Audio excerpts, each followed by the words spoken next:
We are live. What is up, everybody? Welcome back to the Libraries and Weight Rooms podcast. My name is DJ Ligori, and this is the podcast where we talk about how we can do hard things better through both mental and physical fitness.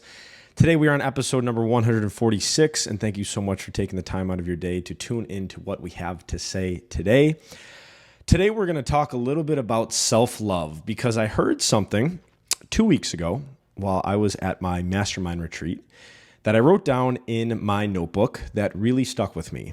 And last night, I was in a mastermind meeting or a group coaching session with our Acres of Diamonds clients. Each month we have what we like to call a monthly mindset mastery session where it is open to all of our clients and we get them all together on a monthly call and we talk about different things that have to do with mental fitness. And last night we happened to talk about confidence and who are we when we are at our most confident? How are we behaving? How are we operating? What are we thinking about? And on a side note, I heard something too at this mastermind a couple of weeks ago that we perform best when we are our most comfortable. All right, so that's just something to think about, in your pursuits, right? When you are performing best, is it actually when you are the most comfortable, right? Just something to kind of consider. But nonetheless, what I wanted to talk about today is the idea of self-love. And one of the leaders of the group, he said, self-love is the hardest journey that we will ever go on. And I wrote it down and I thought to myself, I was like, wow, like literally just loving ourselves is difficult. Really? ? And I started to think more about why this could be difficult and why this could be such a challenge for all of us to just appreciate who we are and love all of the good pieces of us, right? Those positive behaviors or those positive qualities that other people might have even mentioned about us, or accepting and trying to improve some of the, let's say, not as desirable things about each of us, whether it's insecurities, whether it's flaws, whether it's certain limiting beliefs, right? We all have them. I know I'm personally working on all of them throughout my own personal development journey. But nonetheless, the self-love journey is the hardest journey to go on. And so I thought a little bit more about that. And last night when I was in this, our monthly mindset mastery session, we were talking about confidence. And one of the questions that we asked the group was, who are you when you are your most confident? And the consistent answer that I heard from each member was, it's when we are being our most authentic selves. And it's when we're not trying to impress others or create a facade of who we think people want us to be so that we will be accepted or that we will be validated. We are actually the most confident when we're just being who we are, when we're just kind of letting people maybe see a little bit of our weirdness and our quirkiness and our insecurities that we're actively trying to work on, right? These are the things that really make up the moral fibers or the moral fabric of who each of us are. And we all have them. Right? This is the human experience, right? And we like talking about it on this show. And so we all kind of said, I am the most confident when I'm just me, right? When I'm not trying to create this alternative version of me, but really when I'm just being myself and living my life based upon what I think is right and in alignment with my values. And we then dove a little bit deeper into, all right, this authentic self, how can we access our authentic self on a more regular basis?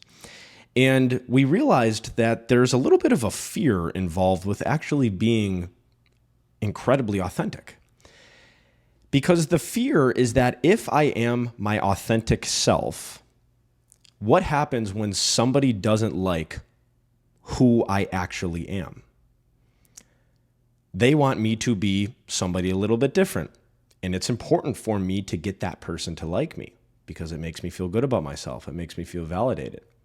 So when I am my authentic self, when I have the courage to actually go to this spot of, hey, here's who I actually am. Here's what I kind of like to do. Here's what I believe in. Here's how I act. Here's how I think. And then that decision is not validated by other people who are important in your life. That hurts. That's the fear. The fear is that we won't be accepted being our authentic self. So because of that, we might need to change some things in order to feel validated or in order to be accepted into the tribe.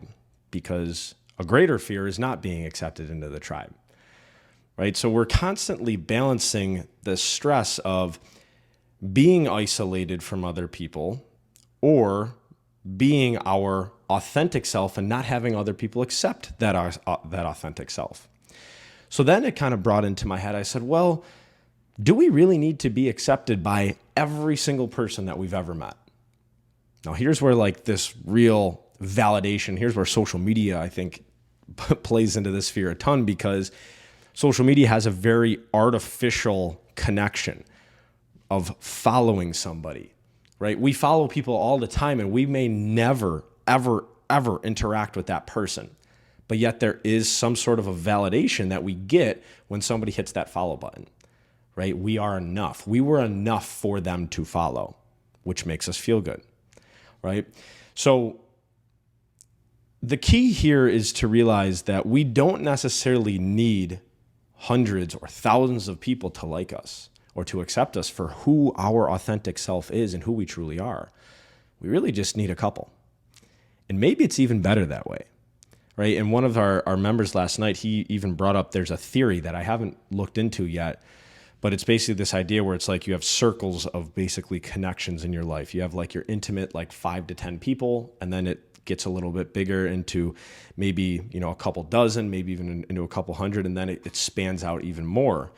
And those intimate 5 to 10 people, they accept you for exactly who you are, right? That authentic, vulnerable, at times broken, insecure, yet triumphant and successful person that you are, right? Those are the types of people that accept you for exactly that person.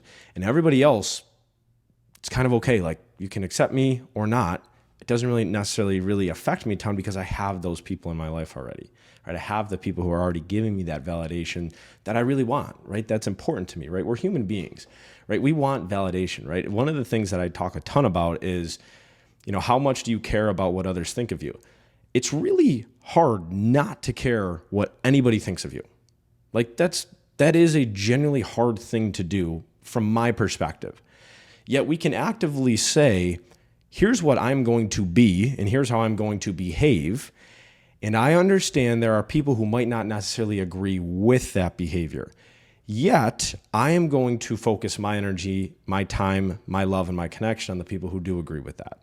And those are those close-knitted people. So, right, I think as we begin to do this in and of itself is that self-love journey. Right? Getting to a point where you're like, you know what? I freaking love myself because I'm just being myself. All right? I'm being my authentic self because I'm not trying to change who I ultimately am so then I can be accepted by other people who, frankly, I really don't care about. Right? So that self-love journey is being your most authentic self. And when you are your most authentic self, that's actually when you are your most confident self, because you're not trying to be somebody that you're not. And that confidence then builds because you're not hiding, right? You're just being you, right? It's kind of like, hey, like, here's all the monsters under the bed. Here's all the skeletons in the closet, right? Like, this is me. This is me being confidently me.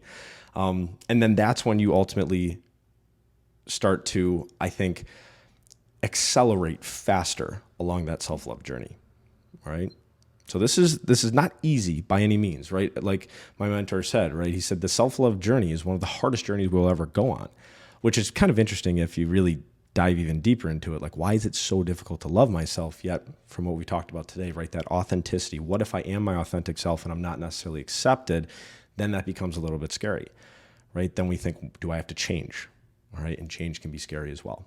So thank you everybody so much for your time and your attention today. I hope that this gave you a little insight into the self-love journey, the confidence journey, the authenticity journey.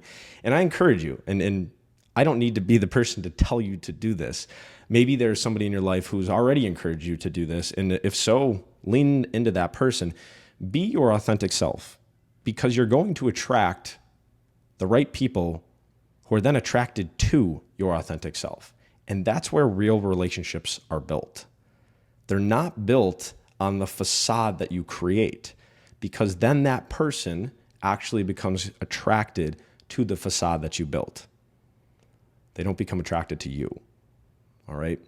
So as we all go on this self-love journey together, we can give each other some grace, and we can try to be our authentic selves, because that's where we're also going to be our most confident selves. And that's where some of the greatest results in our lives are birthed from. So thank you guys so much for tuning into today's episode of the Libraries and Weight Rooms podcast. As always, if you liked what we talked about today, always so grateful if you like, rate, review, and subscribe to the Libraries and Weight Rooms podcast. You can listen to us on Spotify, Apple Podcast, and YouTube as well. Until next time, keep doing hard things. They're going to make you better. Do them through mental fitness, do them through physical fitness, and we'll talk to you guys soon. We'll see you.